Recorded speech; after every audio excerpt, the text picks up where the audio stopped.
Bonjour à toutes et à tous, au lendemain de la 4e victoire d'étape de Jasper Philipsen sur les routes du Tour de France 2023, c'était à Moulins.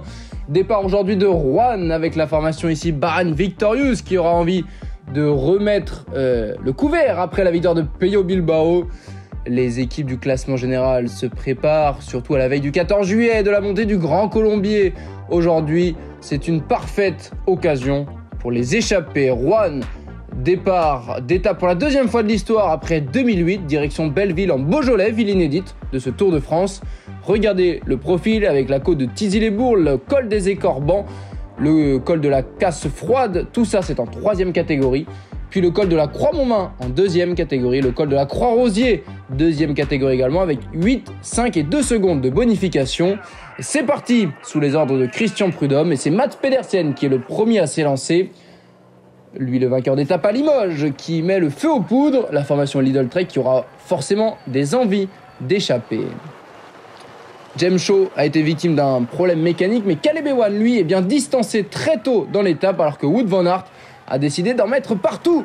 Le coureur belge, Vingegaard et Pogačar, eux, sont roue dans roue. Ça bouge avec Wilco Kelderman. Wout van Aert toujours à l'avant. Matthias Kjelmose Jensen fait partie des coureurs très offensifs, tout comme Giulio Ciccone.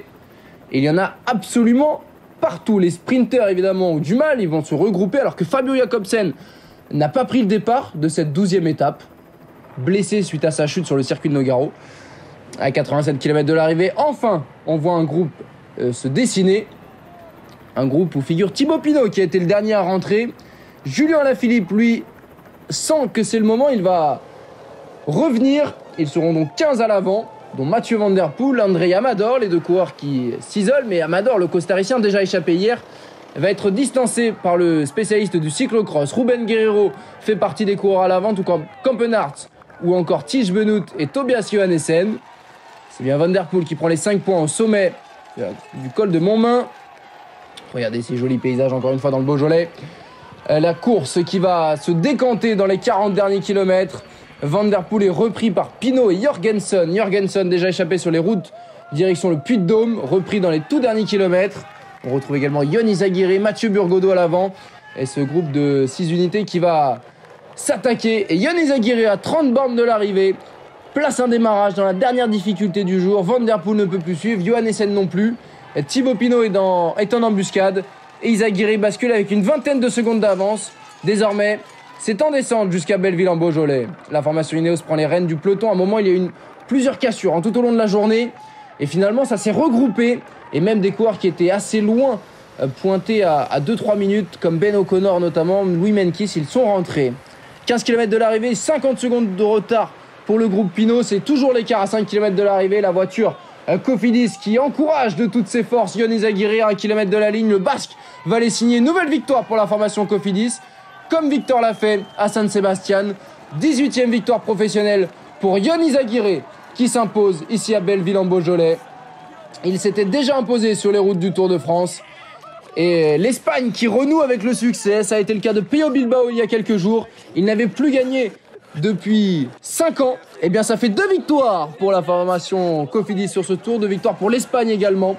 Alors que Mathieu Burgodeau vient terminer 2e devant Matteo Jorgensen, Tige Benoît et Tobias Johannessen. La fatigue et la déception de Mathieu Burgodeau, 2e d'étape sur ce Tour de France.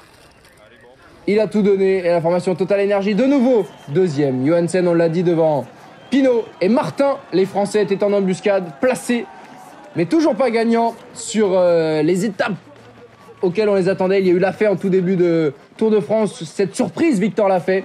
Mais on attendait Pinot ou encore Martin aujourd'hui. Et ils ont échoué dans la quête de cette victoire d'étape. Le peloton qui coupe la ligne avec 4 minutes de retard. Tadej Pogačar était parmi les premiers de ce peloton.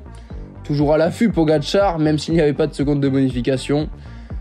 Il faudra être présent demain pour Pogačar, ce vendredi 14 juillet, pour l'étape du Grand Colombier. On va découvrir le classement de l'étape avec Ion Izagirre devant Burgodeau, Jorgensen, Dylan Teuns, Ruben Guerreiro et Victor Campenart dans le top 10.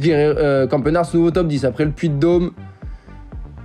Campenart offensive. Maxime Van Gils qui a réclé le peloton à 4 minutes 14 dans Pogačar, Berthet, Polit et Stuyven. Le classement général Toujours avec Vingegaard leader, Thibaut Pinot qui rentre dans le top 10 à 6 minutes et 33 secondes. Juste derrière, David Gaudu, les deux Français de la formation Groupama FDJ. Romain Bardet 12e devant Guillaume Martin. Les Français 9, 10, 12 et 13 avant la fête nationale le 14 juillet entre Châtillon-sur-Chalaronne et le Grand Colombier. Étape assez courte, 138 km. On vous donne rendez-vous à 13h sur les antennes d'Eurosport.